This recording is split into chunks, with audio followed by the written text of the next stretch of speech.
എല്ലാവർക്കും മല്ലു ഡീപ് ഡൈവിന്റെ പുതിയൊരു വീഡിയോയിലേക്ക് സ്വാഗതം. ഏറ്റവും പുതിയ ന്യൂസ് അപ്ഡേറ്റ്സിനായി മറക്കാതെ ഈ ചാനൽ സബ്സ്ക്രൈബ് ചെയ്യുക. ആര്യ സിബിൻ എൻഗേജ്മെന്റാണ് സോഷ്യൽ മീഡിയയിലെ ഇപ്പോഴത്തെ ചർച്ച. ഏറെക്കാലമായി അടുത്ത സുഹൃത്തുക്കളാണ് സിബിനും ആര്യയും. രണ്ടു പേരുടെയും രണ്ടാം വിവാഹമാണിത്. ആദ്യ വിവാഹ ബന്ധത്തിൽ ആര്യയ്ക്ക് ഒരു മകളുണ്ട്. ആദ്യ വിവാഹ ബന്ധത്തിൽ ഒരു മകനാണ് സിബിനുള്ളത്. മകൻ സിബിനൊപ്പമില്ല. തന്റെ ജീവിതത്തിലുണ്ടായ സംഭവ വികാസങ്ങളെക്കുറിച്ച് ഒരിക്കൽ സിബിൻ തുറന്ന് സംസാരിച്ചിരുന്നു. സിബിന്റെ വാക്കുകൾ വീണ്ടും ശ്രദ്ധ നേടുകയാണ്. ഞാൻ ജനിച്ചത് സാധാരണ കുടുംബത്തിലാണ്. ഞാൻ ജനിച്ച സമയത്ത് പപ്പ അത്യാവശ്യം കാശൊക്കെയുള്ള ആളായിരുന്നു. പക്ഷേ പിന്നീട് സാമ്പത്തികമായി തകർന്നു. 8ാം ക്ലാസ്സിൽ എത്തിയപ്പോഴേക്കും എന്റെ വീട്ടിൽ കാശില്ലെന്ന് മനസ്സിലായി. വീട്ടിൽ ഞാൻ ചോദിക്കാതായി. കാറ്ററിംഗ് സർവീസിന് പോയി.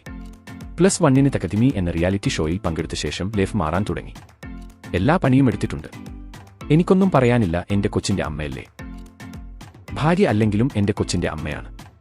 ഞാൻ പുള്ളിക്കാരിയെക്കുറിച്ച് ഒരക്ഷരം മോശമായി പറയില്ല. ആരോപണങ്ങൾ സ്വാഭാവികമാണ്. ഞങ്ങൾ നല്ല കമ്പനിയുള്ളവരാണെങ്കിൽ പിരിയുമായിരുന്നു. പിരിഞ്ഞതിന് കാരണം ഞാൻ മോശക്കാരനായതുകൊണ്ടാണ്. മോനെക്കുറിച്ച് ആലോചിക്കുമ്പോൾ എപ്പോഴും വിഷമമാണ്. ബാക്കി കാര്യത്തിൽ എനിക്കൊരു വിഷമവുമില്ല. മകനെ മുഴുവനായും എനിക്ക് വേണ്ട. ഫുൾ കസ്റ്റഡിയൻഷിപ്പ് വേണ്ട. കാണാനും ഇടപഴകാനും സാധിച്ചാൽ മതി. അത് മാത്രമേ ഞാൻ ആഗ്രഹിക്കുന്നുള്ളൂ എന്നും സിബിൻ അന്ന് വ്യക്തമാക്കിയിരുന്നു. എന്നാൽ ആര്യാണ് ഇവരുടെ വേർപിരിയലിന് കാരണം എന്നും പലതരത്തിലും വാർത്ത ഇപ്പോഴും പ്രചരിക്കുന്നുണ്ടാണ്. അപ്പോൾ ഇതുപോലത്തെ കൂടുതൽ ന്യൂസ് അപ്ഡേറ്റ്സിനായി ഈ ചാനൽ മറക്കാതെ സബ്സ്ക്രൈബ് ചെയ്യുക.